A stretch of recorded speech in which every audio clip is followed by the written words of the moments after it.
Well, Bry, we both have wicked sunburns, we're covered in mosquito bites, and possibly have a tick or two as well. Yes, and I believe I have a mild case of tendonitis in my casting arm, possibly the onset of carpal tunnels in my reeling hand. Same here. My raincoat smells like musky slime, and my khaki pants are covered in bass vomit. I think I've forgotten most of my passwords. Man, it was a great trip. Yeah, it really was. Hey, everybody. We're back from the bush.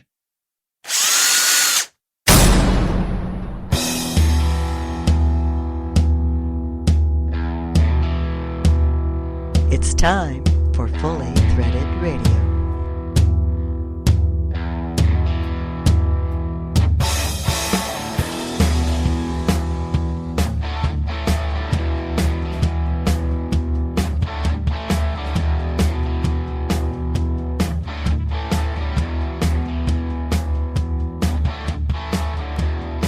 It is Fully Threaded Radio, voice of the FCH Sourcing Network.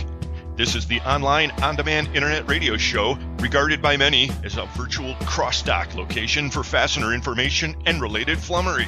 And we're glad you clicked in, everybody. Eric Dudas here, and I'm joined by everyone's favorite online fastener code slinger. He's Brian Musker. Doing all right, Brian? Yes, I am, thanks. I thought you were going to call me a fashion maven again. I was going to say I looked very remotely a fashion maven when I was fishing. Well, the people who saw the pictures that we put up from Twitter with our various fastener T-shirts while we were fishing, I don't know if they'd agree with that, but, I like to mix it up. Yeah, I didn't take any ties. That was especially for my mate at Screws Industries. I didn't need them. Well, you mean one of your wild ties? Yeah, right. The closest I came to ties was tying on my Lewis. As it should be. We don't wear too much neckwear while we're up there, other than maybe a kerchief to keep the sun off. Really, the only near tragedy that we had at this year's trip up north was a close call with my iPhone. It was nearly a tragedy, Bri. Could have marred the whole trip. One night we had a big storm pass through, and as it turned out, it was the only night of the week that I left my iPhone out in the boat because it was charging. We had no signal up there, by the way, folks, but we did use it as a camera and also to tell the time while we were out there in the water. And the storm that ripped through took the cover off the boat. When I got out there the next morning, my iPhone was soaked. Yeah, you were a lot luckier than me because mine spelt disaster, and I had to replace my phone. Your one luckily started up again. So. Yes, Fully Threaded listeners will remember the episode we had dedicated to that whole issue. Actually, I think we talked about it for like 3 episodes. Oh, it was a disaster. Yeah. Yes, this time we were very disconnected from all technology because usually we have internet connection. We had no internet connection, almost no cell connection except one single part of the lake we found. So it was a bit of a mess in some ways, but we had fun. Yeah, it was a mixed blessing. And now we're into the heart of the summer, and the fastener industry continues to trudge along. It's definitely a mixed bag out there, folks, but there are some bright spots and also some headlines to report. This is episode 67 of Fully Threaded Radio, and we're publishing on July 11th, 2013. Our feature segment today is a conversation with industry oracle from Duncan Bolt, Mr. Andy Cohn. He's always a man with insightful commentary to offer, and this time Andy wonders aloud about the Fastener Quality Act, the announcement of the latest threaded rod anti-dumping claim, and you'll find out what he really thinks about our very own FDI. Yeah, right. And speaking of the FDI, Mr. Holden Lewis joins Mike McNulty on today's Fastener News Report to explain the June survey results. They also have some very interesting breaking news about 3D printing for the consumer segment. The MWFA held its 61st annual golf outing recently, and joining us to discuss that in mere moments from Metric and Multistandard, it's Rich Cavoto. He'll be joining us to announce the winning team and a few other salient details. On top of all that, we'll have our usual mix of sundry fastener miscellany along with periodic spontaneous hilarity. What can I say? Yeah, we said predominantly fastener related. We didn't say totally fastener related. Well, exactly. So If you're already sinking into the summer doldrums, today's show ought to snap you out of it, folks. Right. Hey, folks, the title sponsor of Fully Threaded Radio is Stellfast. For service you deserve and people you trust, it's Stellfast. Also, Trinity Hardware Headquarters, Buckeye Fasteners, Fastenal, Volt Industrial Plastics, and Solution Industries, home of the Solution Man. We thank all of our sponsors, and we're glad to be associated with such a great group of companies. That is true. And we thank all of you for tuning into the podcast and for spreading the word about Fully Threaded Radio as well. We're back from the bush, everybody, and we'll pull the trigger on this Fastener Fandango right after this.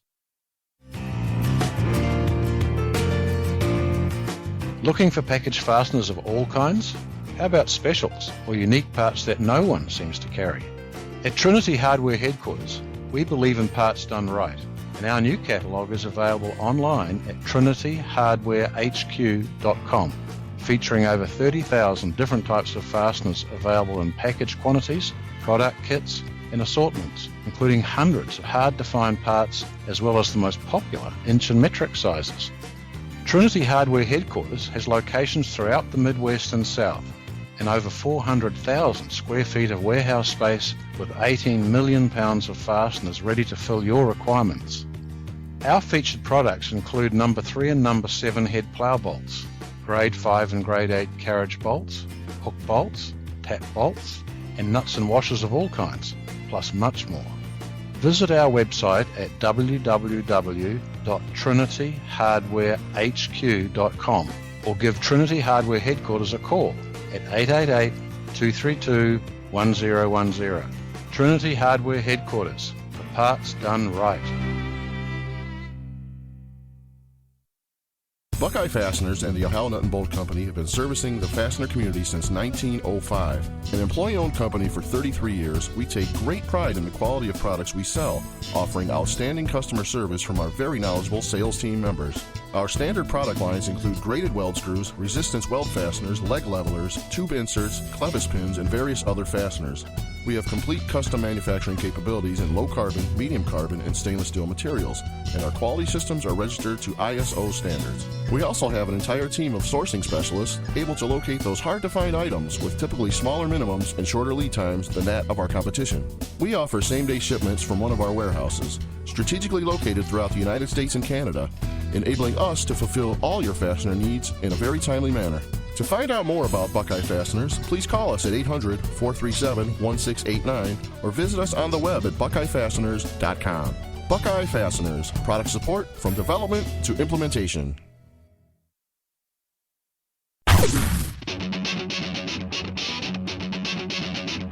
When top quality and outstanding service are at the top of your list in fastener suppliers, turn to Stellfast. Since 1976, Stellfast has grown to become an industry-leading importer and manufacturer of the highest quality industrial fasteners, specialty items, and automotive parts.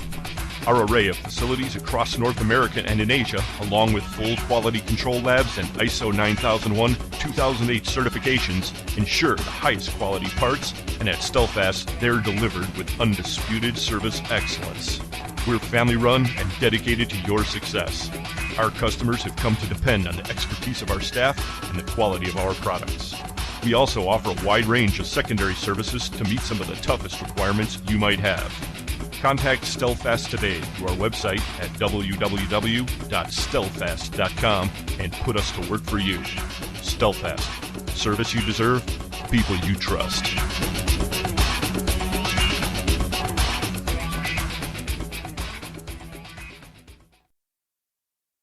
I know my customers' yearly usage, but I don't have the warehouse space to store it. Solution Man can. Submit a blanket order, and I'll not only set up release dates, I'll offer you bulk pricing too. Visit the Solution Industries website for details at solutionind.com. You're my fastener superhero. Just doing my job, ma'am. Hey everyone, this is Laura at Solution Industries. Solution Woman will be at the Vegas show in October, so come look her up. And by the way, you're listening to Fully Threaded Radio.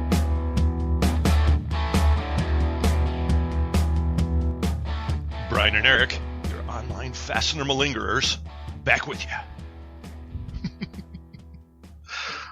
I'm not sure. A malingerer. Okay. I've been called worse, actually. A lot worse at times. Hey, folks, get with us at the email address ftr@fullythreaded.com. We're also out there on Twitter under the handle fullythreaded. Check us out. Yes. From time to time, we have to record segments for the show out of order, and we had to do that on today's show. Oh, I get the feeling you're about to announce one of those man behind the curtain moments, aren't you? Well, yes. Yes. Just the way schedule worked out this time, and we had Rich Cavoto with us yesterday, and we had to tack this onto the segment. Because of a super busy international fastener celebrity status? Exactly. Just the way we have to do it sometimes. Oh, I understand. Sort of much like being forced to work with Microsoft tools in the old days. Ouch! Yes, right. Touché. You know, Rich mentioned the other Jim Sullivan, and of course, we all know the Jim Sullivan from Chicago Hardware and Fixture Company. I didn't know there was a Jim Sullivan from Excel, but now we know. Right. We meant to have known, I guess. That's another one of those cases in the fastener world where we've got two people with the same name. You know, speaking of that, I was looking at LinkedIn the other day, and I saw that Mark Lenhart, who was the previous executive director of the NFDA, he worked for Smith Buckland. He has moved on to another gig, and it made me think of Mark Lenhart of ImporterHelp.com, the attorney who's been working on the anti-dumping stuff. Yeah, same name. Yet another case. Right. Kind of interesting because we have some new anti-dumping news that's coming up. We'll be reporting on that probably in upcoming episodes because we don't have a lot of details yet, but we'll keep you up to date. Hey, everybody, we're the people who bring you FastenersClearinghouse.com. That's the FCH sourcing network. It's a huge online database. I hope you're all using it whenever you need to find a hard-to-find part, or if we can help you to sell your inventory, be it surplus, be it overstock, or be it your A stuff. We've got a lot of companies out there looking for inventory, so get with us anytime at www.fastenersclearinghouse.com. Now, Brian, we've been talking to people about some infrastructure build-outs that we've been working on, and what's the latest with that? Yeah, it's been going on and on, but we've successfully switched 2 of our servers over without a hiccup at all, and we're just running one and another 2 in parallel, and they're probably going to get switched over sometime late next week, I think, or the weekend. So it'll be completely transparent to anyone using the system, but probably sometime like 1 in the morning, our server will go dark for an hour and then come back up as a new server. Well, great job to you and the infrastructure guys, because originally we thought we were a lot more downtime than that, so your incremental approach seems to be working pretty well. Yeah, we've done a lot of testing to make sure everything's been right. So it's good, okay? I look forward to it. It'll make things easier for us. And it's the sort of the nick of time for us too, because I see our count has just clicked over 990,000, and of course I wanted it to have a new serve before we hit 1 million. Yeah, there's no room for malingering at this point. There's absolutely none at all. Well, that's the FCH sourcing network, folks. We're building out for you. We did a breakout session at Fastener Tech 13 recently. We talked quite a bit about that, and at our session we played this slideshow, and we had people from all over the industry included in this thing. And it's about 10 minutes long. We created a YouTube channel, and we put a movie version of this thing out there, and you might enjoy watching it while you're sitting at your desk, if any of you eat lunch at your desk, or if you're just malingering, you know. But we'll put a link to that out on our Facebook page, and or if you just want to go out to YouTube, and what can they search for, Bri? Well, the easiest way is just to go to YouTube, and we've created a new channel. It's FCH Sourcing Network. Okay, so you don't have to worry about whether there's S's in fasteners or not. FCH Sourcing Network is a channel. Will be there, okay? Great. And I'd like to thank for helping us with the photos on that project. Tracy Lumia of Link Magazine, Vicki Lester from NFDA and Pac West, of course, Nancy with the MWFA, and Jackie Ventura from the NCFA. She created a nice Dropbox folder for some of the photos. I think Andy Graham took most of them at the NCFA events. He's sort of their photog. Right, yeah. And Christopher putting them all together for us. Absolutely, our buddy Christopher Johan. Hopefully you'll be seeing a lot more of his work that he'll be doing for FCH and Fully Threaded in the near future. He's a very talented guy, folks. Yep. Now, with all that association reference, I think I kind of owe it to the MFDA, the Metropolitan Fastener Distributors Association. They've got coming up on September 22nd and 23rd a golf outing and tabletop event. That's a Sunday and Monday, by the way. The golf event happens at Wild Turkey Golf Club, and then the next day in Woodridge, New Jersey, is the tabletop. And you can get all the information you need on this at www.mfda.us. If you haven't had enough golf by that time of the season, you're right. Get out there. Well, there's good people in that association. Right. Now, we missed the NCFA Night at the Races on June 21st, Bri, because, well, you probably wouldn't have gone out, but I was kind of disappointed. We were fishing, but the North Coast folks headed out to the racetrack, and there was a little surprise in store for George Hunt. Is that the third? Yes. George Hunt III was inducted into the North Coast Fastener Association Hall of Fame, and we'd just like to give him a shout-out. That's a great honor. Yeah. Sometime back on the show, if you'll recall, we were having some fun with the whole Hall of Fame thing. It wasn't the North Coast Hall of Fame, but I wonder how many fastener-related Halls of Fame there are, Bri. I don't really know that, actually, Eric. But one seems just fine to me. Well, I think we've got at least two now that we know okay. of. Well, in any case, I'm sure George is a very worthy recipient of that honor, and we congratulate from Brighton Best, Mr. George Hunt. The third. Yes. Well, Bri, one other event we missed while we were up in the Canadian wilds was the annual MWFA golf outing. Fortunately, here to discuss that with us and give us all the exciting details is a man who's just a heartbeat away from the presidency of the MWFA. That's none other than Rich Cavoto. Hey, Rich, how you doing? Hey, guys, how you doing? Doing well, thanks. Doing good, mate. Likewise, I hope. So, June 27th was the date of the event this year, and what can you tell us? Well, it's the 61st annual golf outing held at Eaglewood Resort in Itasca. We had about 140 golfers. Weather was really, really nice when we started the event, but ended up getting kind of washed out after 13 or 14 holes. So, oh no, we had to pull everyone off the course. There was a little front coming through, and Pro Shop did a little magic with the scorecards and determined the first and second place winners after, I think it was 13 holes.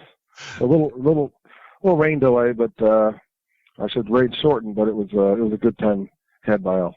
So are you saying that you were on the winning team then? Is that what you were implying? Well, there was two winning teams, and the coin flip did not go our way. So there's two teams tied for first, and the team from XL Screw, Tom Biggett, Amy Sachs, along with Scott Young from Fasco and Joe Clark from Comar, won the toss of the coin, and second place was myself, Dave Wendt, and a couple guys from Avid Interfast, Bob Baer and Jim Sullivan. Oh, okay, cool. Not the Jim Sullivan that we all know from Chicago Hardware. Yeah, I was going to say. The other Jim Sullivan. Now, there's some great photos of all of the action on the MWFA website. That's MWFA.net, and you're looking quite dapper, I must say, in that stunning red shirt. You know, it's just one of those nice little shirts that my wife probably picked up somewhere at a golf place. And, yeah, it's like I said, it was a beautiful day to start with. Nice and hot, but the weather kind of moved in to put a little damper on it. But it cleared up nicely, and, of course, I was being called out for calling it, but we would eat dinner at 10 o'clock if I didn't. So. Okay. Yeah, we had a few days like that up in Canada too. Okay. So tell us a little bit about the action. What stood out? Well, I mean, we had some great sponsors. We had a little putting contest. The South Holland Metal Finishing sponsored the putting contest. We had a really nice lunch sponsored by Star Stainless. KDS Imports provided some nice sunscreen while the sun was out early. Trimac Hill supplied us with some pretty nice towels. XL Screw and Metric and Multi and Nylock Corp sponsored the cocktail hour. And, of course, the guys at Solution Industries provided the first place trophies and, of course, the long drive regulation bat. That was always a pretty good hit. These days they've been doing a nice job sponsoring a lot of golf events, which is very nice of those guys. Yeah, I've seen those bats that Solution Industries does. They are really sharp. Yeah, they do a nice job with the Bolt trophies and the bats. So, Don and John do a nice job supporting a lot of the industries these days, and it's greatly appreciated. Well, outstanding. Now, was the beverage cart, was it making the rounds fast enough for everybody this time? It was awful hot, but it definitely she definitely knew where her bread was buttered with tips from the Fastener guys, as you know, as you've seen at many events. The alcohol was flowing pretty good. And she was keeping pretty good pace. You saw her about every third or fourth hole, and it worked out good. They did a nice job out there. Nice. Now, was there any grumbling about the lack of glow golf this year? There was a little bit of grumbling, mostly from yourself. But other than that, it was aside from Eric. Aside from you, it was all pretty good. But we'll probably tie that in. Since we did it for the first time last year, we'll probably tie it in again. It's a little easier when guys are staying over for a show and tied in the golf outing the next day, where we can do it like the night of the show, and instead of having people stick around the night of a golf outing, which is a little tougher. So. Okay, so next year it's going to be set up with the tabletop show. Yes, I'm going to go out on a limb and say most definitely. Okay. Oh. Sponsored by the Fastener Clearing. Oh, we'll figure that out later. I'm sure we'll work something out. We always do. Well, we were proud sponsors of this year. What did we sponsor? A hole, or did you see our sign out there somewhere? I did see your sign. I'm not sure if I saw it. I think it was probably on a tee. Usually a lot of the were tee sponsors. Yeah. I had a pretty good committee with me on the board there. Bob Baer, Brian Christensen, Bob O'Brien, Becky Russo, Bill Vodica, and Wayne Wishnow. Helped me out quite a bit throughout the year to get everything kind of set up. Of course, none of this would be out there without Nancy Rich. So kudos to all of them and Nancy for doing a great job again this year and getting everything all set up for the golf outing. Right.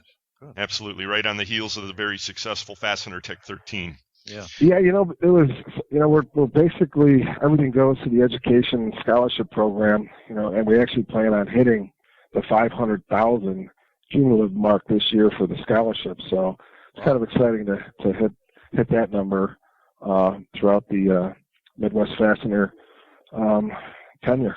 Kind of nice. Wow, that's a great milestone.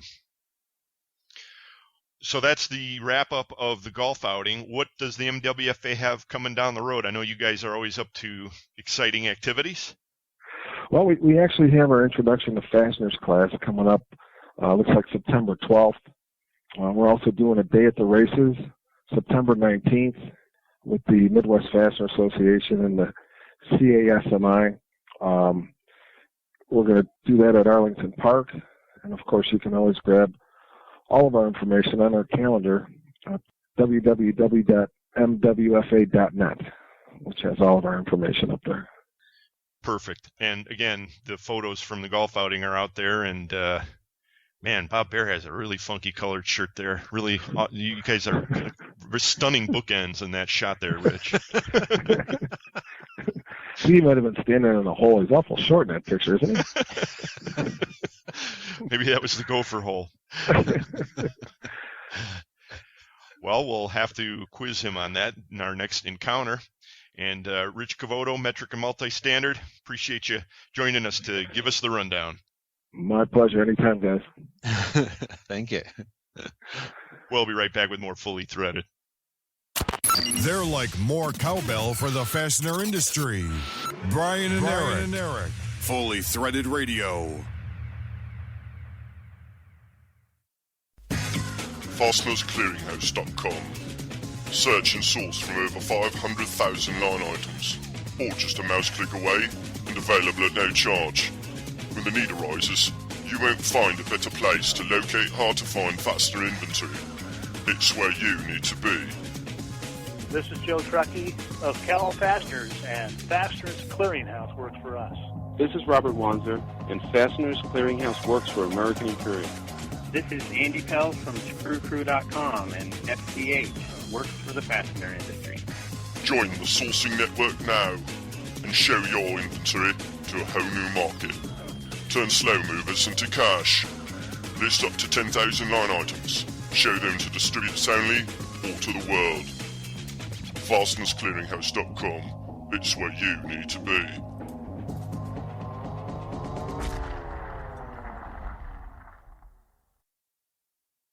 Hi, everyone. This is Russ Doran, president of PacWest Fastener Association, inviting you to join us for our fall conference in Vancouver, British Columbia, September 19th through the 22nd. This conference is open to all in the fastener industry, and even if you are not currently a PacWest member, if you register by July 16th, you can enjoy the PacWest member registration rate. Come experience an incredible setting during a spectacular season. And see for yourself the buzz on fancy bacon, excellent donuts, maple syrup, and beaver tail pastries. We prepared a top-drawer business agenda focused on practical and applicable education relevant to fastener business owners and executives. And some very exciting, unique social events like our own PacWest curling competition in a very modified Olympic format that will favor those less adept with brooms and stones on an ice rink. And I'm pretty sure this may be the first for the Link Photo Conference coverage. You can even order a curling team t-shirt. All details and registration can be found at pacwest.org. So check your passport, grab some loonies, and join us in Canada. This conference will be a beauty. For a selection of hundreds of thousands of fasteners, check out your local Fastenal store or Fastenal.com. We can stock domestic or internationally sourced product locally and keep your bin stock filled for you at no additional expense. We are a 9001-2008 certified company that's made a huge investment in quality control so you don't have to. And if you can't find it on our shelf, we can make it for you at the quantity you need at one of our many manufacturing facilities. Learn more by contacting your local Fastenal store or visiting Fastenal.com today.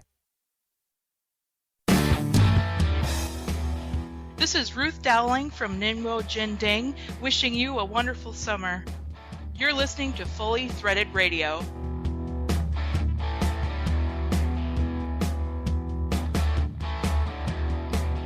Brian and Eric back with you, Fully Threaded Radio.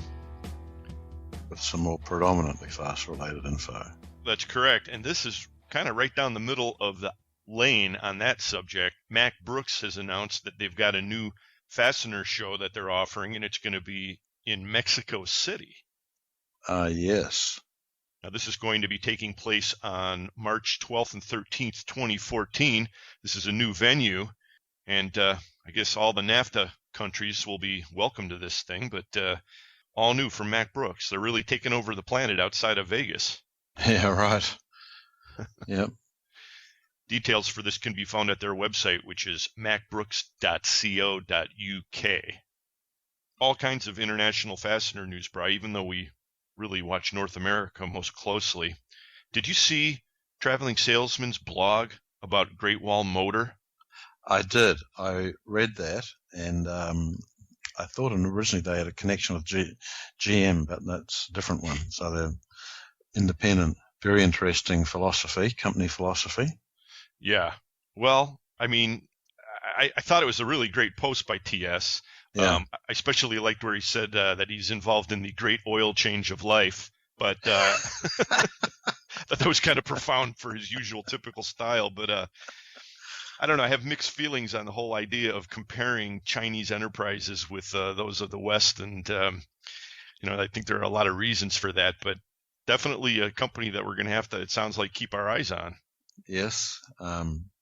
It's interesting how the guy decided to run his company. It's not quite according to the ways that we would do it in Western countries. But we'll see how it works, okay?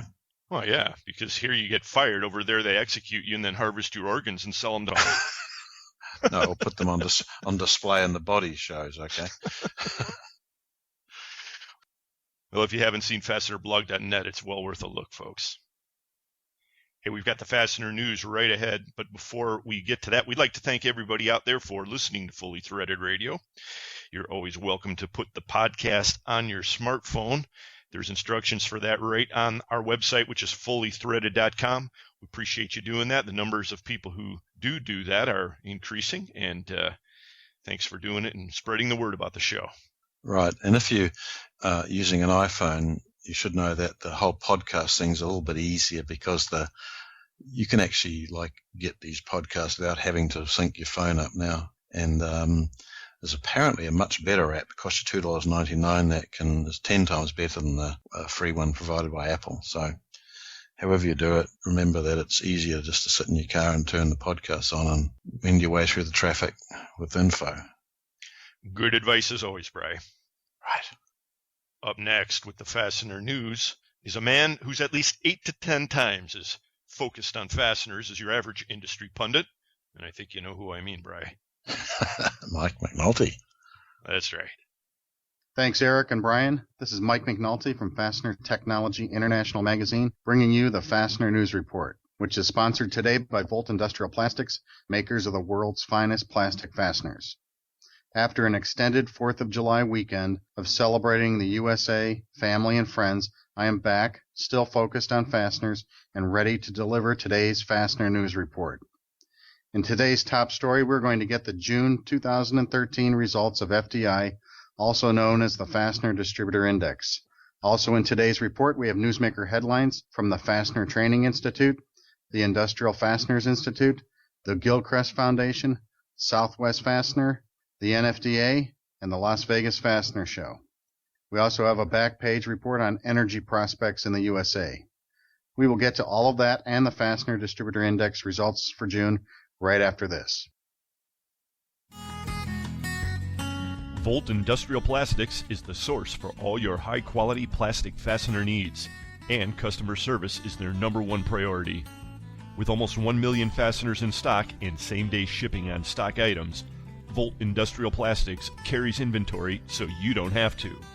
Volt manufactures everything in-house from over 125 different materials, and they're proud to say 100% of their products are American-made. And of course, custom tooling and in-house bagging is available. Contact Volt online at www.voltplastics.com. Volt Industrial Plastics, makers of the world's finest plastic fasteners.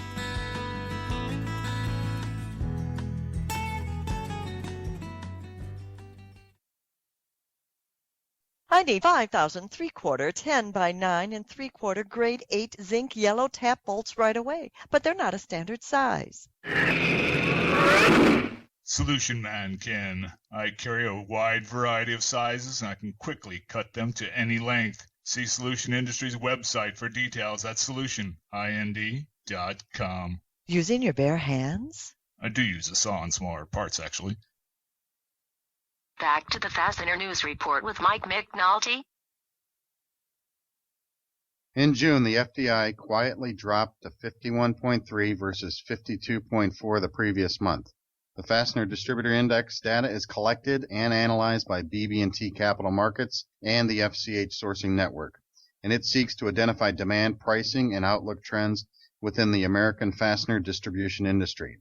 To get details on these ho-hum results, we talked to Holden Lewis of BB&T Capital Markets. Hi, Holden. Thanks for joining us on the Fastener News Report. As always, Mike, it's my pleasure.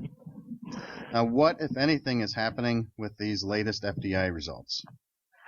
Not much of anything is happening with these latest FDI results. I think we've talked in recent months and used a lot the word substantive change, primarily because we've been arguing that even though we've had some month-to-month fluctuations in the data, substantively there hasn't been much that's changed. And if you look at the last 4 months of the FDI. In March, we had a reading of 52.8. In April, we had a reading of 51.6. In May, we had a reading of 52.4. And then in June, we had a reading of 51.3. Now, again, you could look at that and argue that 51.3 is the lowest reading of the last 4 months, but nonetheless, you're talking about a pretty tight range between 51 and 53 in this index over the last 4 months. And regardless of where you fall within that range, I think it points to the same overall picture, which is that business conditions still appear to be growing, but still appear to be growing very, very slowly. And I think that's a theme that no doubt I've seen in the data, and no doubt the listeners have seen in their own results, which is that things are certainly not terrible. Things are not great.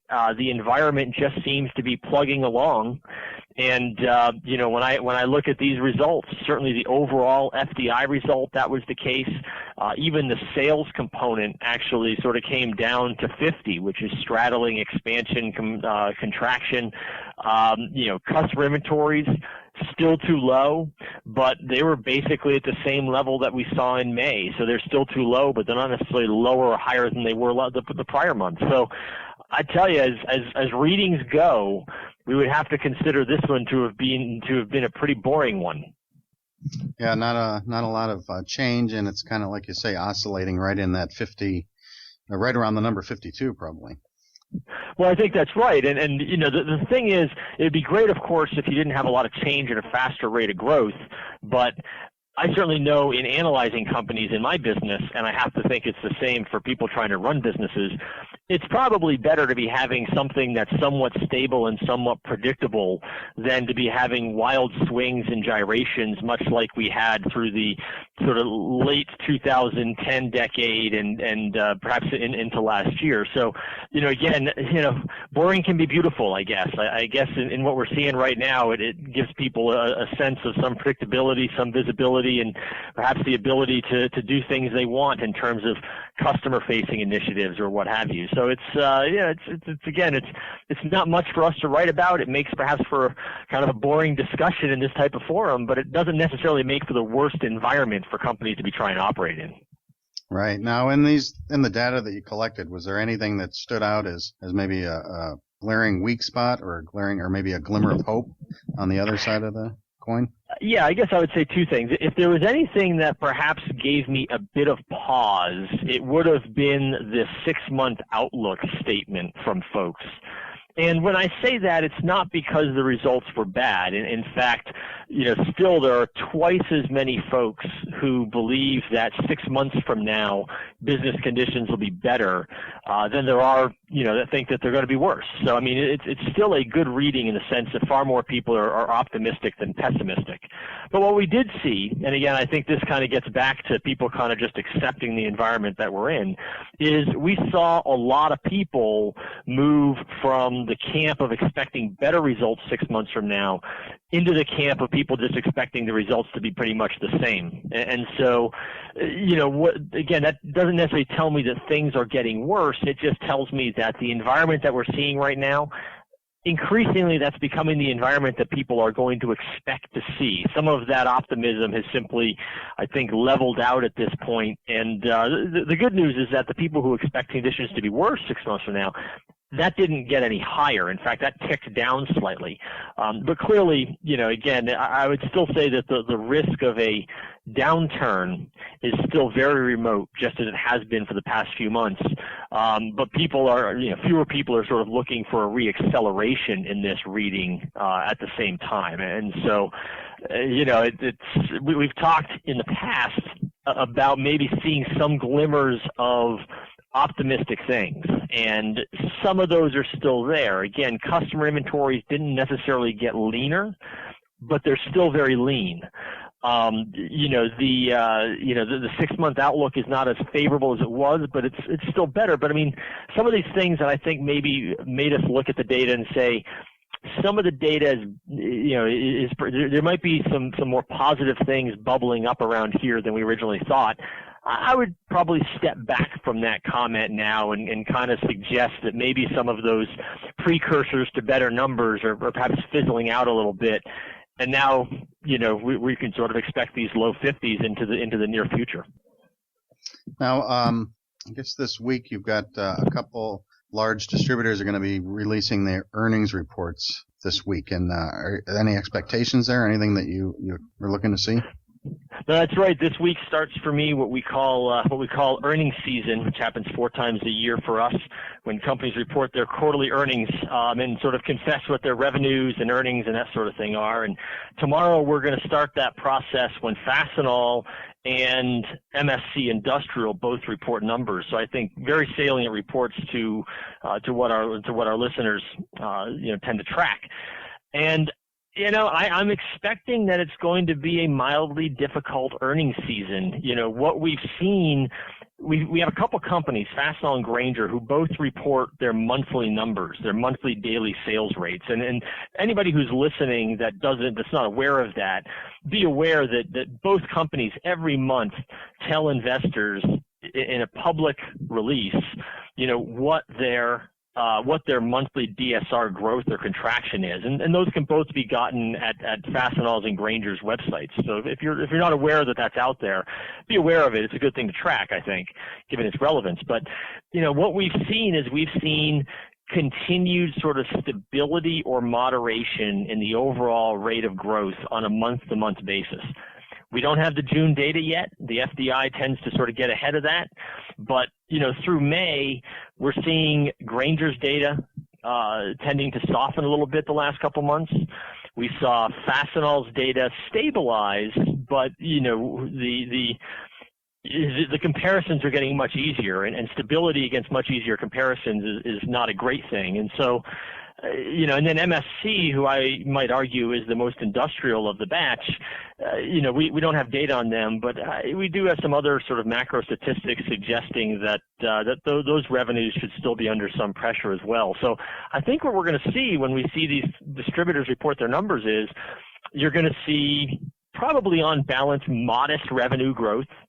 I think you're going to see them fare reasonably well on the margin side. I think Fastenal and Grainger are doing a good job defending margins even in the absence of much in the way of revenue growth. And that's why we talk about in an environment like this where things are predictable, it doesn't have to kill margins if, people are being prudent with their investments, doing things that maybe allows them to gain share, become more productive. And you're definitely seeing that out of Grainger and Fastenal, and I would expect to continue seeing that.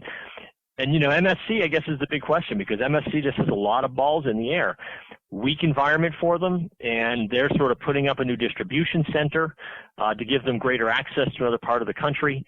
They obviously have just recently acquired this Barnes distribution unit, so they'll be providing an update on how that integration is going. So there's still a lot of things going on MSC, but I do expect that the tone that the companies have expressed last quarter, which was that things are, not much to write home about, I think you're going to get the same tone. And I think that the earnings results will be okay against a stable to slightly weaker revenue picture. Well, those modest ho-hum expectations sound awfully similar to the FDI results over the last 4 months. Funny how that happens. I guess that's right. We talked at the show a few weeks back about how we do in fact want to see that these things do reflect each other, and I think that it is a positive statement about the FDI that the FDI does seem to be reflecting what we're seeing on the ground with some of these companies. And if that's the case, then when it really becomes meaningful, and this is a point I tried to make during my presentation, when it really becomes meaningful is when the FDI data diverges from some of the more significant macro data. And in an economy that seems to be shifting away from infrastructure growth to housing and consumer growth, that's the sort of thing that the FDI can help us with. So, yeah, I think it's positive that we're seeing some similarities in terms of how the companies are performing as it relates to the FDI. And as I said before, the more people we can get to participate, obviously we've got enough to give us a meaningful index, but the more we can get to participate, the more meaningful that data is. And, the better and better and more informative and instructive it will become. So, the participants, please continue to be participants and certainly spread the word and get more people to contribute. That's a good point. More results or more data makes for a better FDI, and everything, remind people that everyone who participates, it's done anonymously, and everything is just collected and reported as without any attachments to companies or individuals. So it's worthwhile to do it, and I think it's pretty easy to do as well. And I would also note that those who did participate actually had the results of this 2 or 3 days ago, rather than waiting for it to come out in this forum. So as we said before, if you participate, you'll get the first look at the numbers. So participation has its benefit. It now, does. I'd like to finish up with a question about a subject that we touched on last episode, one that has maybe a little bit more excitement in it and growth prospects. But we talked about 3D printing last episode, and since we talked, I understand that Staples and Amazon are throwing their hats into the ring. And what can you tell us about that? Well, that's right. And so, I mean, the 3D printing world is, in fact, an interesting world. It's gotten a lot of press, but more importantly, it's just gotten a lot of recognition from corporate America. At the Fastener Trade Show, we actually spoke to a couple of folks who have been involved or have had requests to make a capital investment in a machine. And so I do think that as exciting as this technology is to talk about as consumers, it's quirky. It's neat, it's interesting, bizarre. For companies, it's just a way to do things better. And they've actually long adopted this for prototyping purposes, but now you're starting to see them adopt it for tooling, castings, and ultimately final parts. But what's kind of exciting, if the companies have sort of known about it and been the first to embrace it, what's really capturing imaginations is the ability to perhaps have one of these things at home. And the truth is, having one at home is not that difficult. You can certainly buy a really good unit backed by a really good company for, $1,300 to $3,000.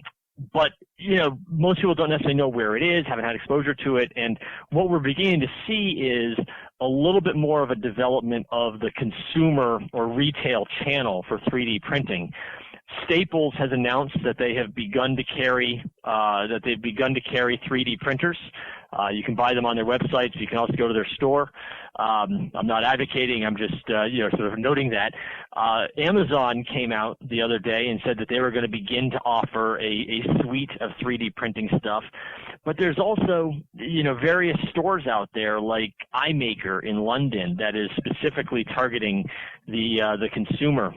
There is the MakerBot store that is specifically is in Manhattan. So what you're starting to see is a few of these retail outlets that is ultimately going to provide more exposure to average people about what 3D printing is. And that I think is sort of the beginning of sort of a consumer market for these products. I do worry that perhaps people expect too much. I'm concerned that, someone like you or I will go down, buy ourselves a 3D printer at Staples, get home and expect that we can print off a wing to our house. It's not that significant at this time, but you can do some pretty neat stuff with it. And I think that what we're seeing is the beginning of a retail channel that will expose people more and more to the technology. And as that happens, these companies will find more and better ways to make more and greater technologies available. And my lawnmower at home needs some repairs. Maybe I can get a 3D printer to print a new lawnmower. Well, a lawnmower might be a ways away, although, you see weirder things out there. But, if you could identify what's broken about your lawnmower, and if it's a piece that's made out of some form of plastic, you could theoretically own a scanner, scan that piece, print it off, and not have to go to the store to get it. That's one of the things that you could conceivably do. Right. Yeah, those are one of those products that seems to be harder to get repaired. By the time you pay the cost for repair, you're close to the cost of a new one. Well, and the best example of that is, I think this is a reasonably well-known sort of thing, but Jay Leno is a big automotive enthusiast, and he owns, I believe it's a Ford Model T, which, as you can imagine, there's not a lot of Model T pieces at Napa nowadays. And so he has a scanner and a printer in his garage, and if something breaks on the Model T, he can just sort of scan the broken piece and probably print off a casting or a molding to actually make that piece. So, there's you could see a day where companies who have generations of product in the marketplace, that they have to continue to support, or oftentimes they continue to support, there could come a day where, they support those older products using 3D printing, because, when you want to print off one-off, two-off type things, you don't want to have to retool your manufacturing line. That's incredibly inefficient. If they can find ways to support it using 3D printers where complexity and volume is irrelevant, those are the types of applications you ultimately will see. Yeah, you could definitely envision some new ways of doing things for sure. Well, very good, Holden. Thanks again thanks once again for joining us to share your insight on the FDI, and we'll look forward to maybe more of the same next month. As always, I look forward to it. All right, that was Holden Lewis of BB&T Capital Markets. Holden has a regular column on the FDI that appears in the print and digital editions of Fastener Technology International magazine. Next up, today's top Fastener Newsmaker headlines. The Fastener Training Institute in Los Alamitos, California, and the Industrial Fasteners Institute, located in Independence, Ohio, will present a new course in 2013 titled Aerospace Fastener Technology. This 3-day course will provide a better understanding of aerospace fasteners for fastener distributors and manufacturers, as well as for OEM personnel. The new course is scheduled for August 27th to 29th in Los Angeles, California. Visit fastenertraining.org for details. The Gilchrist Foundation has awarded 2 scholarships this year. The winners are Molly Brown, sponsored by Worth Adams Nut and Bolt in Maple Grove, Minnesota, and Matthew Mullane, sponsored by Mullane Sales in Mount Dora, Florida. Robbie and Gina Gilchrist established the Gilchrist Foundation Fastener Scholarship in the year 2000 in order to return something to the fastener industry, which was very good and supportive to both of them. Applicants must make an effort to work in the fastener industry or be a current employee from an NFDA or SCFA member company. Starting next year, the Gilchrist Foundation scholarships will be awarded via additional regional associations. For details, call Robbie at 336-884-1704. Southwest Fastener, located in Phoenix, Arizona, has announced the launch of its fully revamped website, available for viewing at swfastener.com. The site offers multiple special features, including a database of over 14,000 SKUs from suppliers such as Avro, Lindapter, Unistrut, Simpson Strong-Tie, Alcoa, Marson, ITW Buildex, Nucor, Caddy, Norseman, Cooper Beeline, Power Fasteners, and Alco. The National Fastener Distributors Association has announced that Kevin Rydell of Hoddle Natco is the new president, succeeding Jay Keenan of Specialty Bolt and Screw. The NFDA also reported that its membership is now at 75 companies, up from 69 a year ago, and overall membership, including associations and life membership, edged up to 131 from 129 a year ago. Rydell at a recent meeting reported that the NFDA now has assets totaling over $300,000 US. And our top newsmaker headline is that the Las Vegas Fastener Show is reporting modest gains in exhibit space sales for the October Expo at the Sands Expo and Convention Center. General Manager Susan Hurley tells us that they have sold 723 booths to 550 companies. This is a 1.4% gain over the same period last year, and show management is very optimistic for a good show in 2013. Finally, let's turn to the back page for a report on energy prospects in the USA. Here are some facts and predictions on U.S. fossil fuel energy production to consider, in contrast to the barrage of political whining about climate controls, windmills, electric cars, solar panels, sustainability, and carbon footprints. Number 1, in May, USA crude oil production exceeded its oil imports for the first time in 16 years. Number 2, in February, the USA met 88% of its own energy needs thanks to the oil and natural gas boom and improved hydraulic fracturing technologies. Number 3, this year the U.S. oil imports from OPEC have dropped more than 20% since 2010.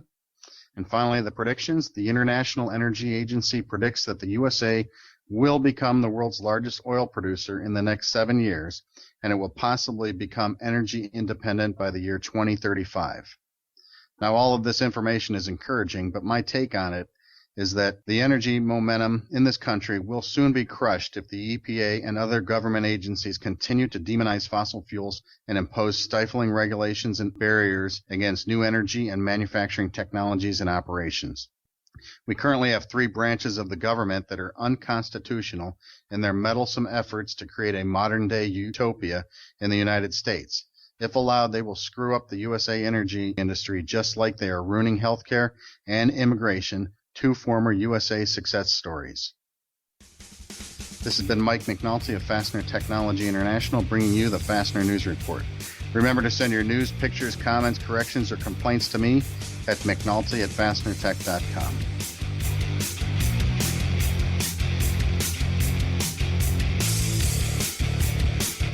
Andy Cohn's up next. He thinks the FDI sucks. Hear why next.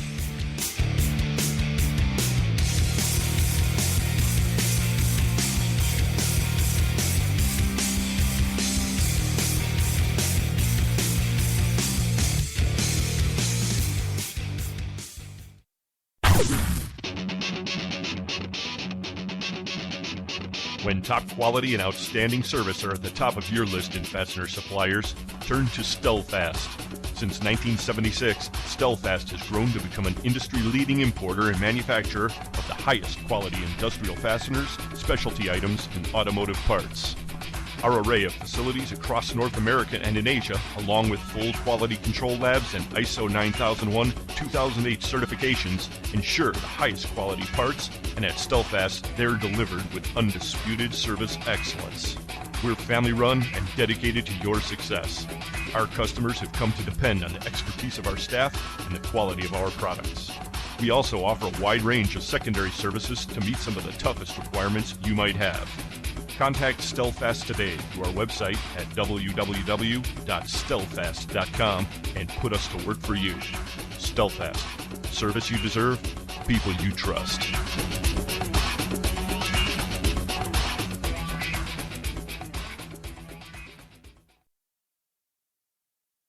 Hi everyone, it's Brian Musker.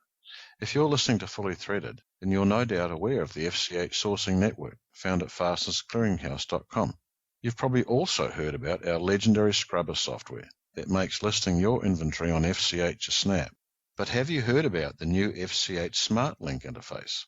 With SmartLink, users of Business Edge, InSequel, and Distribution One have a new weapon in the war against excess inventory, because each of these platforms now links directly to the FCH scrubber system through an automated interface.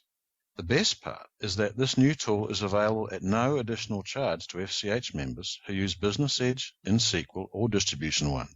With SmartLink, you can keep your inventory listings up to date with the click of a button, so it's a win-win for all FCH users. The new FCH FastLink interface is really big news, and we'll be thrilled to have your company using it. Business Edge, InSequel, and Distribution One users should contact their software provider for details, or just call me, Brian Musker. You can reach me through the FCH website at www.fastenersclearinghouse.com. That's fasteners with an S, and the S is for scrubber. Fastener friends, if you're looking to celebrate a big sale, or if you just want to unwind after a tough day on the job, do it with the golden brown goodness of Old Rusty Bolt beer. It is the finest tasting beer in the Fastener world because Old Rusty Bolt beer is brewed specifically to satisfy the palates of Fastener folks everywhere. That name again, Old Rusty Bolt beer. An Old Rusty Bolt added to every bottle to enhance flavoring. Get some today. The preceding message was brought to you by Buckeye Fasteners and Holden Bolt Company, official Fastener show sponsors of Old Rusty Bolt, the preferred beer of the traveling salesman. Tell them Rusty sent you.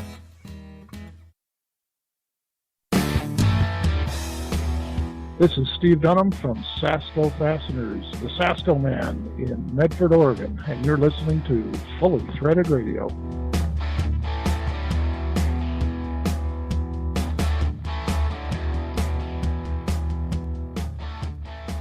Well, it's been some time since we had Andy Cohn on the show with us, but he's here again to reflect on the current state of the fastener industry, and I'd like to welcome you back, Andy.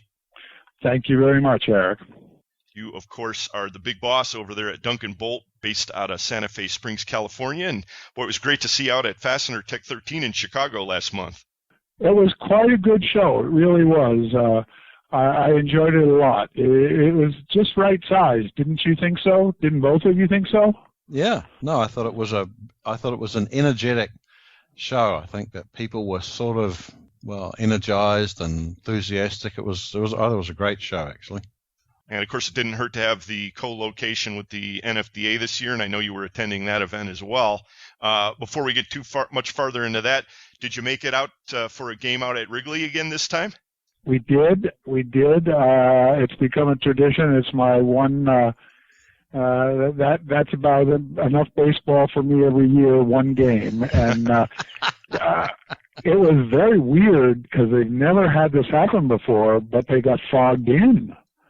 Yeah. During the game, the fog was so heavy that the outfielders couldn't see for a while, and nobody there knew what it was. And it was very strange, but it cleared after 20 minutes or so, and it was a fun game. It's a fun ballpark. It's something everybody should experience, whether you like baseball or not. Yeah, I have to agree with you. I also was at that game. There was a good group from Pac West. Actually, I think it was NFDA, and the interesting thing was they were hitting a lot of long balls that night too, and I don't know, those outfielders, they were picking them up somehow, so they didn't call the game, and it was a great time. Other than, I'm like you, I go to one game per year, and I was shocked. What was it, $8 for a beer? Yeah. Wow. Well, try Yankee Stadium. It's like 13. Holy moly. God. I'm sorry, beer isn't worth that much. No, there's one thing we're all in agreement on. Yeah. Well, there was a lot of good fastener camaraderie going on there, though, and so maybe you didn't have to drink quite as many as you normally would. And any other impressions of the show? I know we covered a lot of ground over there, but I thought the plating, co-doing the show with the platers worked very well. I thought that the venue worked well, just like in some ways Columbus used to. And the NFDA meeting was better than I expected it was going to be. I don't know how. One of my favorite things at the NFDA was always the ESPS sessions when they had them at a separate hotel with suites where people could travel around and visit with suppliers. And trying to do it on the floor of the show didn't necessarily work fantastic. But overall, the people that did attend the NFDA meeting, I thought, were pleasantly surprised with how that came off. The content there was really, really very good. And having the economists tell you that, it's full speed ahead for a couple more years is never a bad thing.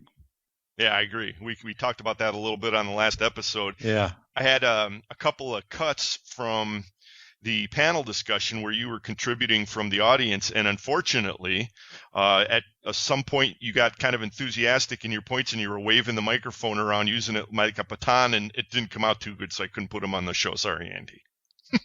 Well, no problem, but the panel they were trying to do was very good and very realistic. And it's a subject that doesn't have a magic answer. Manufacturers interests have one set of priorities, distributors have another set of priorities. And as I said there, in some ways, we really do have a unique relationship with our suppliers in this country, because most of the distributors are not truly distributors in that they don't represent a single brand or product. They choose and select among sort of, a whole salad bowl of who's the best one on any given day for their customer. Right. And I don't know that I really think of, I think of distribution as you're the Lake Erie distributor and I'm the Nucor and he's the Cleveland Cap, and you have to say to somebody, I'm sorry, we don't make that size. Not, I'll get it for you and turn around and buy it somewhere else. So in that sense, what we call distributors are really more agents for the customer than they are agents for the manufacturer. So was one of the points that you were making on that subject then that adds to, so I don't want to say mistrust, that might be a little strong, but sort of the tenuous nature of the relationship between manufacturers and distributors? Absolutely. Absolutely. Unless the manufacturer feels that the issue is the manufacturer quotes a price, the distributor marks it up and gives it to the customer. If there's pushback for any reason, does the distributor, in a true manufacturer and you're my distributor relationship, the distributor goes back to the manufacturer and says there was pushback. Brand X is cheaper than you are, or you only make 7 and 8 inch and they want 7.5.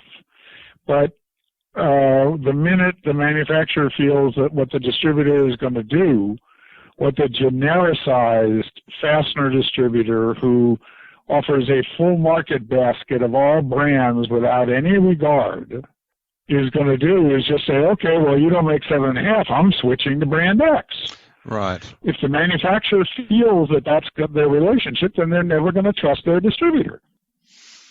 Interesting point, actually.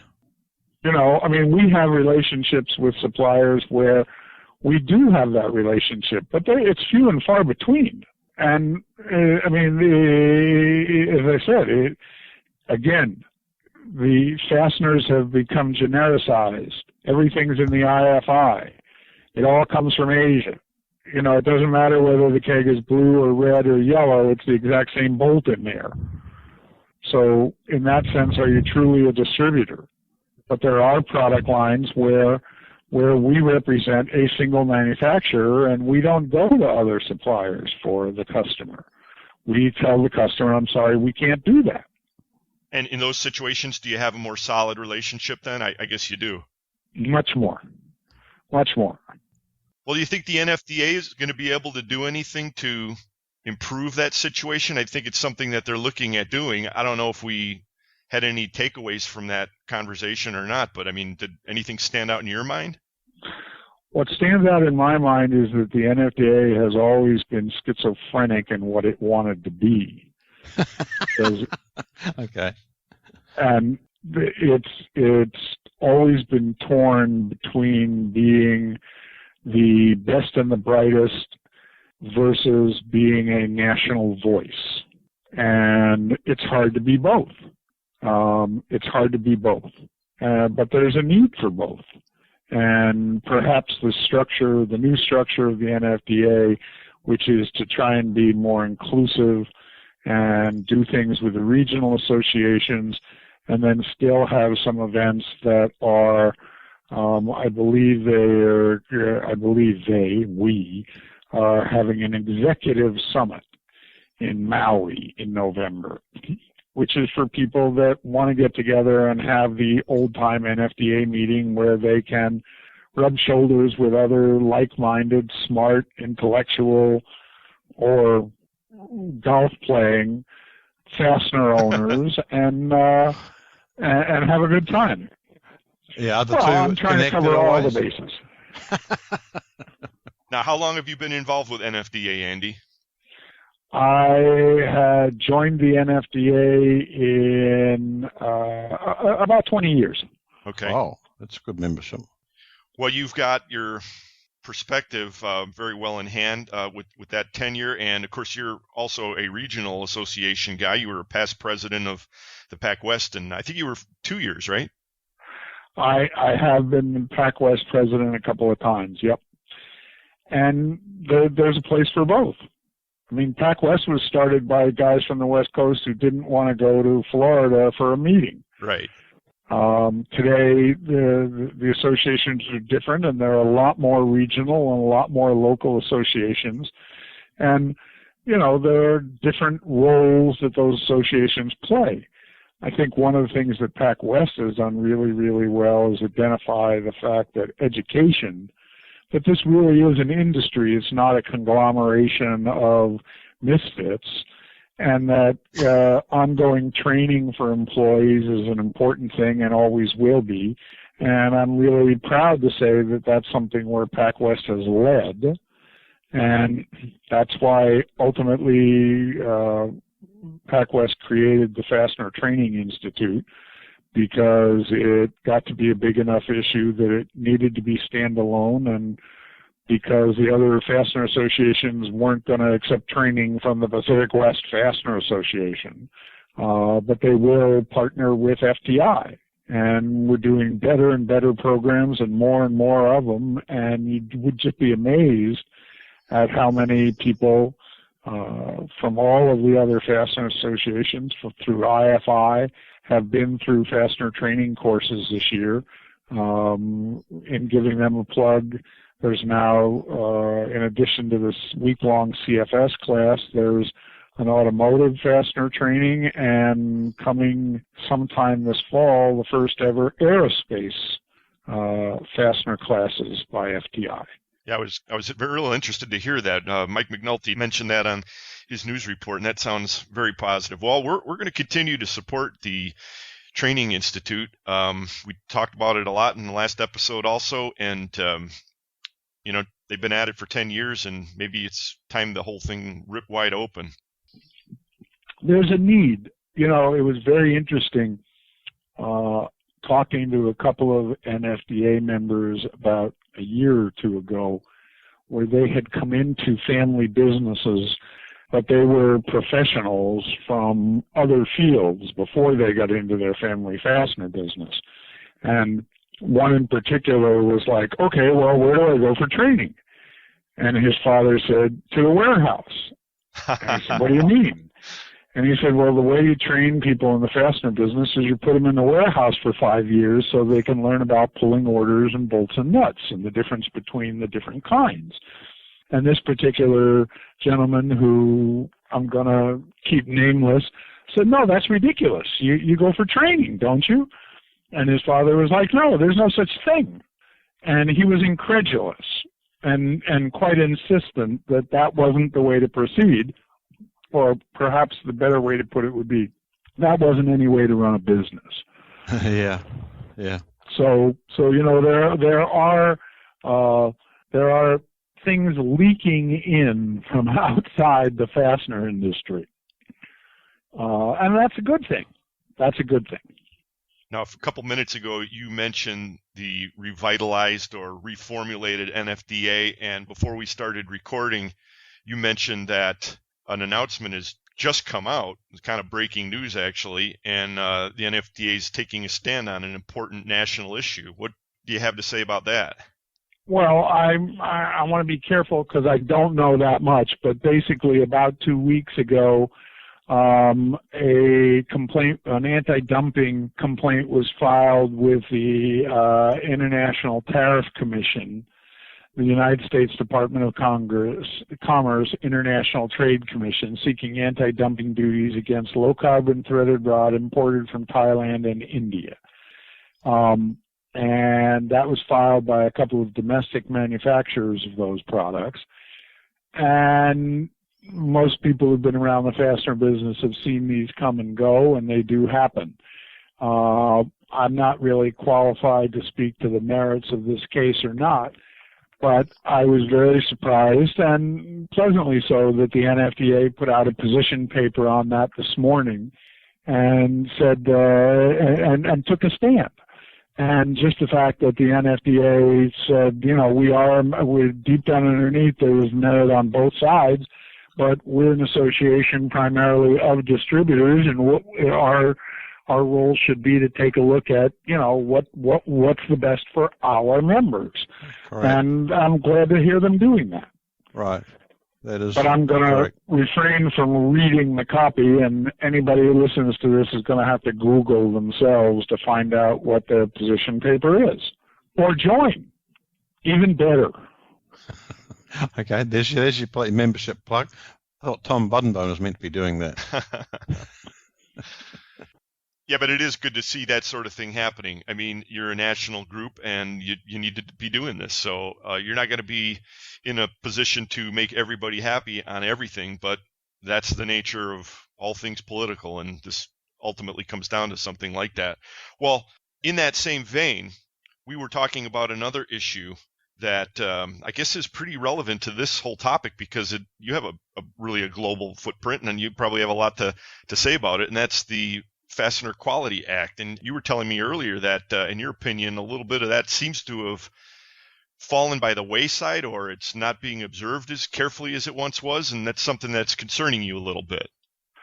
What really amazed me about it was that the Fastener Quality Act was signed in 1990 by President Bush. You were right in your memory there, Eric.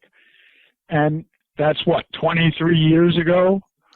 So most of the people in the fastener business today have never heard of it. Yeah. Or are unaware of it. And what precipitated the conversation that we were having was somebody commented to me that certainly all of the people running factories in Asia haven't heard of it, or at least the ones that have come along in the last 10 or 15 years. And the question was, both here and abroad, are people aware of what the law is and what it says, and are they complying with it? So, Andy, what was the point of the Fastener Quality Act? What was it trying to solve? We don't have enough time to answer that. The answer to the question was that imported inferior fasteners were reaching the supply chain, and in particular the government supply chain, right, and the armed forces supply chain. And there were the Fastener Quality Act was started by some people who felt that problem occurred with imports, and it ended up that the Fastener Quality Act applies to domestic manufacturers as well as to import manufacturers. Okay.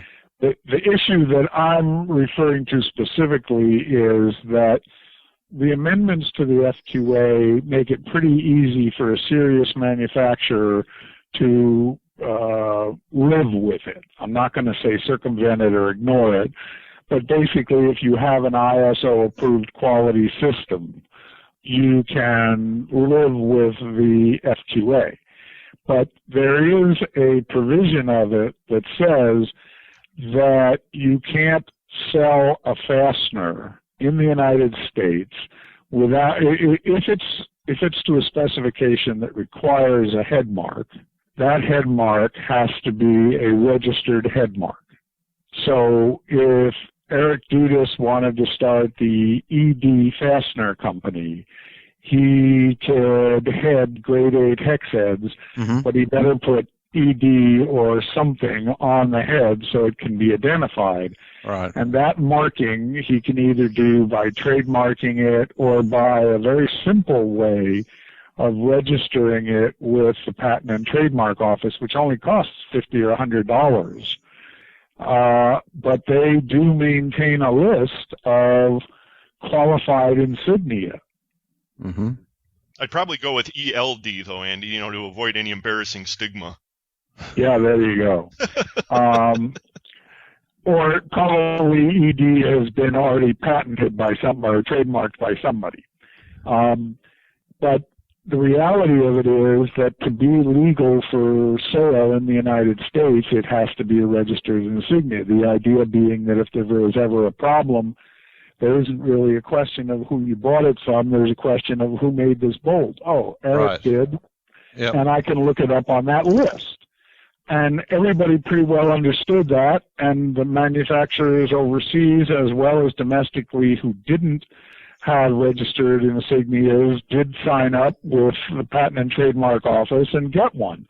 But it's been 24 years, and somebody broached to me a couple of weeks ago the idea that maybe there were people in Asia who were making bolts and shipping them into the United States without any regard for the fact that they needed to have a registered trademark. And are our customs agents so overburdened that, are they actually cutting open the boxes of bolts and looking at it and saying, wait, I don't recognize that head mark? Who's got a copy of that 67-page list, which is not in alphabetical or any order, by the way? So are we complying with the Fastener Quality Act or even the basic provisions of it, which I was about to say, which at least make sense, but obviously that's my judgment that they make sense. Some people in Asia don't appear to have any clue that it exists or that they are under any requirement to conform with that. And the law in the United States is that the guy who's passing it through the customs barrier is the one who's responsible. So if Duncan Bolt chooses to import directly from someone, I'm the one who has to make sure that those bolts that are, if those bolts come in and they're a head mark that is not on that list, they're counterfeit, and I'm the one that's liable. Yep. So do we have knowledgeable people importing for themselves? Would you think that most of our professional fastener importers would be knowledgeable enough to know how to do this? Yes. As a matter of fact, I'm surprised they're not out trumpeting their horns that we should only be importing through them, and this is just another good reason. Good comment. Yeah, hope you guys are listening out there. And we have just the venue for you here at Fully Threaded Radio, too, so give me a call. Yeah, now, I don't want you to call up and play this for any of the people that we're thinking of. This is going to be the test to find out if they're listening. Right. Right. Well, it's amazing how word gets around on some of these conversations, Andy, I tell you, and they're out there for a long time, so you never know when they're going to come back to, I guess it depends, either haunt you or come in handy. Well, that's why I tried to be a little bit careful about what I said, but again, it was the real, when the subject was first broached to me, I was like, oh, don't be ridiculous. That couldn't possibly be happening. And then I thought to myself, it's 24 years. I have no idea whether the Customs and Border Protection, who do a wonderful job, still have the list and whether they check it on a regular basis. But it is out there. It does exist. And if I can find it, I will happily report to anybody that you can Google Patent and Trademark Office and pull up the Fastener Insignia Register, of active insignias, which they actually updated on April 17th, 2013. And the first guy on it is Rockford Bolt and Steel of Rockford, Illinois. So there is a list out there, and it's 123 pages. Again, we go so fast. Everybody's moving for price. Everybody's moving to get everything they can done. And sometimes things go by the wayside, and I hope this isn't one of them. I mean, the implications are quite profound because, there's some parts of the U.S. industry, particularly the military, that needs to be able to track things. I mean, when you're making an aeroplane or a ship, you need to know much more than just who made the bolt. It was actually going to know which lot was it made in and when was it made. Well, and today, 24 years later, we're all much more conscious. As a matter of fact, I think the average professional fastener distributor goes way beyond what the F2A requires in terms of lot traceability today. And that is done out of a sense of professionalism. Or no, as somebody very eloquently put it, and it wasn't me, it was their insurance companies that made them wrap their arms around lot control much more than the F2A ever did. Bingo. So, I think that not wanting to call you an alarmist, I would say that the odds are pretty darn good that that military entity could call its source, who would be compliant by saying, as long as the lot number's on the box, I'm under no obligation to have recorded it here on your invoice. But guess what? I did. Oh, totally agree with that, Andy. But in general, most distributors do keep that information on their paperwork, even though they're not required to. Right. Now, throw another real fly into the ointment or another ingredient into the cake mix here. What do you think 3D printing is going to bring to the table on this? I know there's a can of worms, but tee off on that one. Oh, I think it's. We were just talking about Navy ships, and I think that Navy ships and people who need 4 samples of special washers and stuff like that, not in my tenure in the fastener business because I'll be gone, but are going to be able to just order it up from McMaster Car and have it printed down at the corner McMaster Car warehouse out of 316 stainless or Inconel or anything else they need it made out of. And for people who are sitting there saying, oh, he's full of it, I will tell you that officially at their booth, the Tinnerman people told me that if you're an OEM and they custom design a new Tinnerman part for you, when they send you out the CAD drawing, they make a couple of them for you on a 3D printer and send you samples. So we're getting there a lot faster than anybody thought we would. Yeah, you're absolutely right, Andy. And I'll tell you this, we already have lined up for our next episode of Fully Threaded. The Tinnerman people are going to be explaining that whole process. And I believe they're also doing short-run production stuff too, but we'll get details next episode.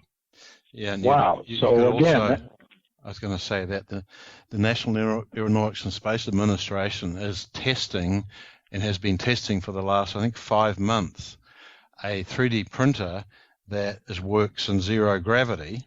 They released the contract for this a year ago, and it's going up in these planes that just go up in like a curve, and they're testing the use of a 3D printer to print parts of this International Space Station without having to get them sent up from Earth. So This is way past thoughts. This is actually now in machines that are being tested. Unbelievable. Again, talk about a game changer, talk about a disruptive technology. Yeah, right. Just when you thought life was going to be easy. Yeah, I mean, it's one more way of changing the whole economic model in products like fasteners is who has it and who knows where to get it and how to find it. And if you can dial up absolutely anything and download the CAD file and print it in the back room, you're really talking about a different universe. Right, and it's, horses for courses. I mean, no one's going to want to print an ordinary old, grade 5 bolt or something like that because they can be manufactured far too cheaply. But when it comes to something really, really special, then it's different. Or any one-off. Yeah, right. When you can do the CAD modeling, because it was taught to me a long time ago was when you need a special fastener, we tell people that, the first piece is $5,000 and after that they're 2 cents a piece. Yeah.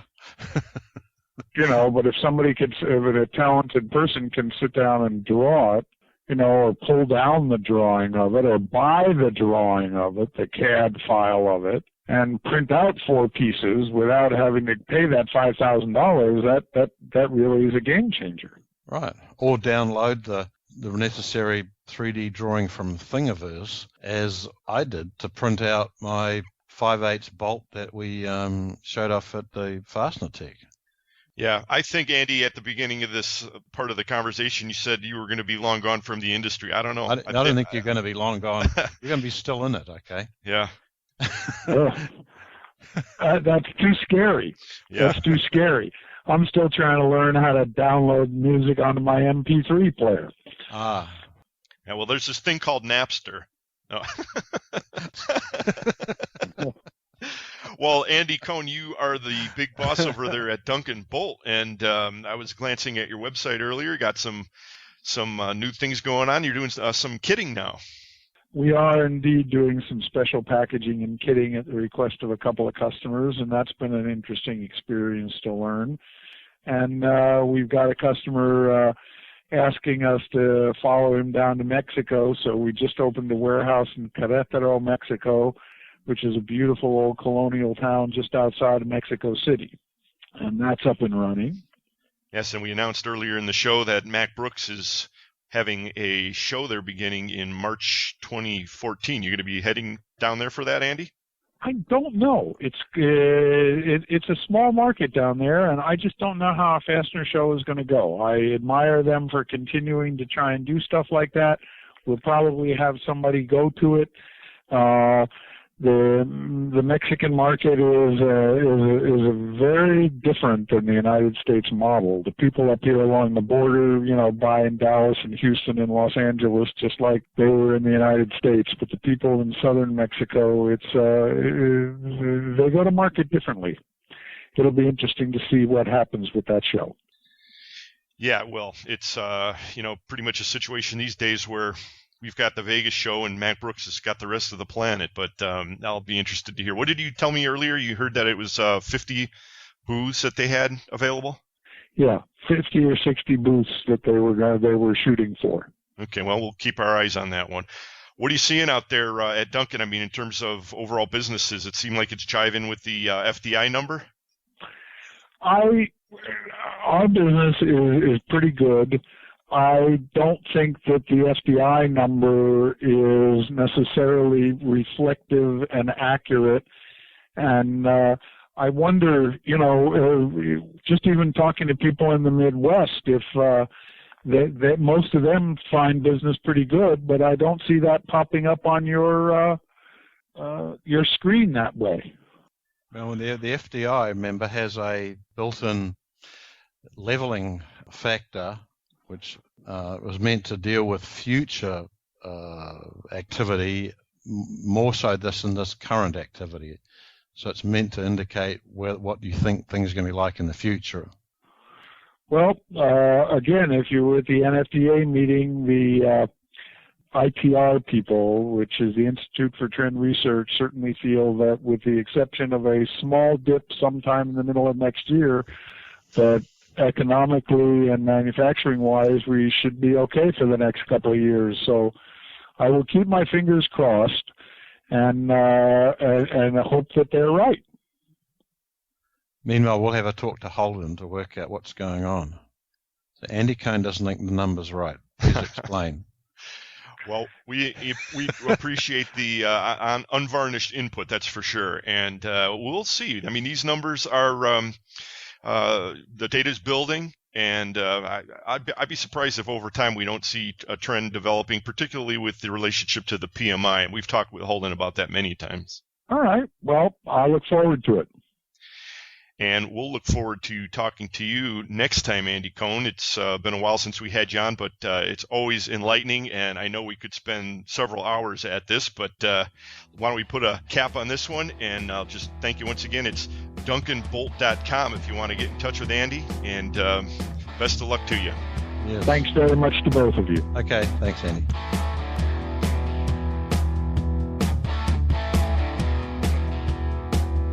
Hey, we're back, but it's almost time to go. Thanks for listening, everyone. It's Fully Threaded.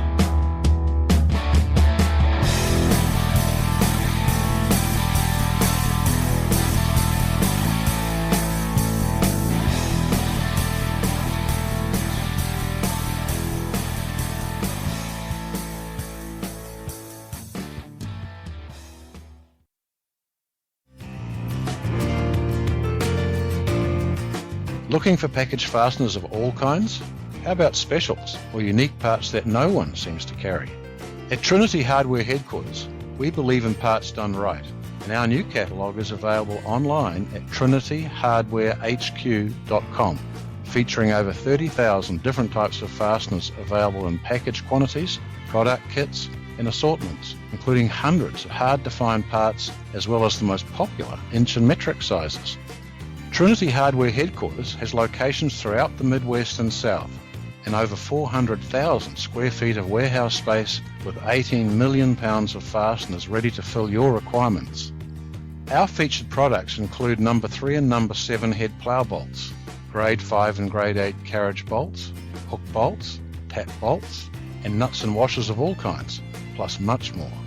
Visit our website at www.trinityhardwarehq.com or give Trinity Hardware Headquarters a call at 888-232-1010.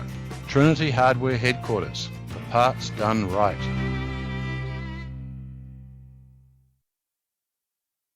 Hi, everyone. This is Russ Doran, president of PacWest Fastener Association, inviting you to join us for our fall conference in Vancouver, British Columbia, September 19th through the 22nd. This conference is open to all in the fastener industry, and even if you are not currently a PacWest member, if you register by July 16th, you can enjoy the PacWest member registration rate. Come experience an incredible setting during a spectacular season. And see for yourself the buzz on fancy bacon, excellent donuts, maple syrup, and beaver tail pastries. We prepared a top-drawer business agenda focused on practical and applicable education relevant to fastener business owners and executives. And some very exciting, unique social events like our own PacWest curling competition in a very modified Olympic format that will favor those less adept with brooms and stones on an ice rink. And I'm pretty sure this may be the first for the Link Photo Conference coverage. You can even order a curling team t-shirt. All details and registration can be found at pacwest.org. So check your passport, grab some loonies, and join us in Canada. This conference will be a beauty. Hi, this is Hugh Hewitt for the Injured Marine Semper Fi Fund, www.semperfifund.org. Over the past 7 years, twice a year, the wonderful people who operate the Semper Fi Fund and many amazing Marines who have been the beneficiaries of the charities that have supported the Semper Fi Fund, including many thousands of individual donors, have come into my radio studio to tell their amazing stories of serving their country, of being wounded, and how the Semper Fi Fund has helped them make that transition back to recovery. Unfortunately, Bethesda and Walter Reed are full again. More and more men and women are coming back from the war injured, sometimes awfully so. We need the Semper Fi Fund to be there for these Marines and those soldiers, sailors, and airmen who served alongside of them. Please consider a gift to the Semper Fi Fund. Very low overhead, extraordinary capacity to get money where it needs to get in a hurry, and great management, including some of the senior Marines who've ever served under the flag. When you're looking for something to do that will make an impact, please check out the Semper Fi Fund. That's www.semperfifund.org, www.semperfifund.org. Coming to you across the vast audio radiance of the internet, it's the voice of the FCH Sourcing Network. Fully Threaded Radio.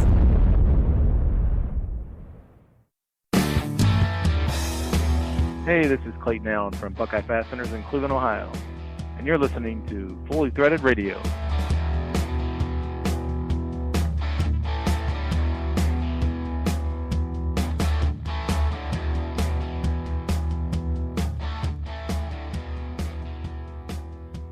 Brian and Eric, back with you. Each episode of Fully Threaded, a magnum opus of fastener insight and acumen. And information. All of the above. Yeah. And speaking of acumen, Andy Cohn's definitely a person who has a lot of it. And, you know, I was thinking over the break, I wonder if he really was looking at the latest FDI, because the more I think about it, especially considering your comment about the forward sentiment as part of the consideration for the total FDI number, maybe he didn't consider that in his comment of FDI. I'll have to get back with him and ask him, because, you know, this tepid growth that we see is fairly representative, and it is an average after all. Right. I mean, it's a good question to actually ask Holden, actually, because he's the one who is the master of all this. But it was a good comment. I mean, clearly Andy sees a little more activity than is shown by the rather tepid FDI numbers. Exactly. And again, it's a mixed bag out there. I mean, we talk to companies every day, or every week at least, that are doing gangbusters. And by gangbusters, I mean some companies are still reporting 15, 20% growth. Right. Many are not, though. I mean, again, it's the nature of an average. Right. Yeah. In fact, I talked to one this morning who was talking about setting into the July doldrums, okay, because things are really quiet, okay? Yeah, and I've heard plenty of that too. Now, on the topic of FDI, folks, we really need your support for this index. And if you get out to fdisurvey.com, if your company's not already a participating member, please encourage your management or your ownership to get involved. the number will only increase in validity as members. And I got to say, June was not our best month in terms of overall participation. I realize folks are on vacation and so forth, but we've been working just so hard. And frankly, it was a little disappointing just coming off of the Fastener Tech where we were, frankly, really trying to promote it. So the website again is fdisurvey.com. Right. And it doesn't matter if you think if you're a little company or too big. The fact is that the broader the range of companies, the more validity that overall number has. So if you're just a place running in, over the fence from an industrial park or something, that does absolutely not matter, because we need little companies and big companies equally, and all the ones in the middle too. So that's okay. Right. As long as you're a North American fastener distributor. Right. And with that, we'll thank you in advance, and we'll thank our guests on today's episode.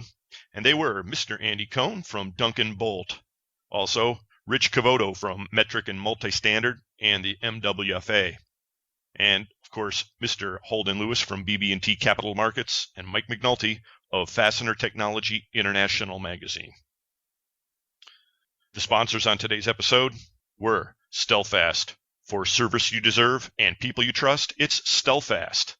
And Buckeye Fasteners, Trinity Hardware Headquarters, Solution Industries, Fastenal, Volt Industrial Plastics, and Fastener Technology International Magazine. Thanks to all of you. Thank you. Yes. And to everybody listening out there, we just can't thank you enough. And there's one long-time Fasteners Clearinghouse member that we should make a shout out to, Bri. Yeah, you're right, actually. I was talking to him this morning. One of our early members, got to know him really well, Joe Truckee, had a bit of, telling me he's recovering from a knee operation, and it's going really, really well. And he's playing golf, and we look forward to Joe turning up at our Las Vegas Fastener show and bouncing along to see us instead of, it's a bit hard for him there currently, but sounds like he's doing really well, and that's great news. That's great to hear. Joe, of course, of Cal Fasteners out there on the West Coast. Yeah. Coming back to our international theme to kind of wrap things up here today, Bri, there was a story that I saw out there that we missed while we were gone. I was glancing at Fastener News Now, a story that was published back on June 24th, 2013, and it's a follow-up to something that we announced a couple episodes back. Headline, 2013 Global Fastener Industry CEO Summit successfully held in Shanghai. And I've got a few highlights from that story. I think it's kind of interesting. Story starts out, 2013 Global Fastener Industry CEO Summit, co-organized by ChinaFastener.com and Shanghai Fastener Industry Association, was successfully held in Shanghai, China, focusing on the topic of establish new order for global fastener industry. 7 guest speakers made fantastic speeches. And among them were Mr. Yang Junfeng from ChinaFastener.com, Mr. Phil Madden, he's our buddy from Fastener and Fixing magazine, of course. Right. And from a little company a lot of you out there know, folks, Robert Shea of Brighton Best International. Aha. Yes. So, that's his stomping ground, so you'd expect that. Now, why do we need CEO Summit, said Mr. Jun Feng, CEO of ChinaFastener.com. Quote, the fastener industry is a traditional industry while we're living in a rapidly changing era. The internet and the generations born in the 90s enter into our lives having a great influence on us. The fastener industry needs one high-end communication platform. Sound familiar? Yes. It's kind of a familiar theme without the industry these days, isn't it? Yeah. Story goes on. Robert Shea, president of Brighton Best International, shared the secret of BBI's success, and that is online business. Well, they've made no secret of that, and they've led the industry in the US in actually creating a great online system where it's easy to order stuff. Numerous people that we've spoken to have all told us the same thing. So they've been successful in doing that. Yes, and I know a lot of people listening find that sort of discomforting news, but, there it is, folks. According to official statistics, the CEO Summit recorded about 150 attendees, and that was from home, which is China for them, plus Hong Kong, Taiwan, Japan, South Korea, Russia, Italy, Israel, Brazil, Belgium, England, America, Turkey, and India. So it's a pretty international crowd over there. And they go on to mention that the welcome dinner included some fine food and wines. No mention was made of Old Rusty Bolt. Why does that not surprise me? Or Molson or Labatt's, Bry. Right. But we won't be seeing any of that for a little while. You know why? Why? Because we're back from the bush. Yes. With a vengeance. And that's going to put episode 67 of Fully Threaded Radio into the can. Till next time, folks. For Brian Musker, this is Eric Dudas. Get out there and sell some screws, everybody, and we'll talk to you next time.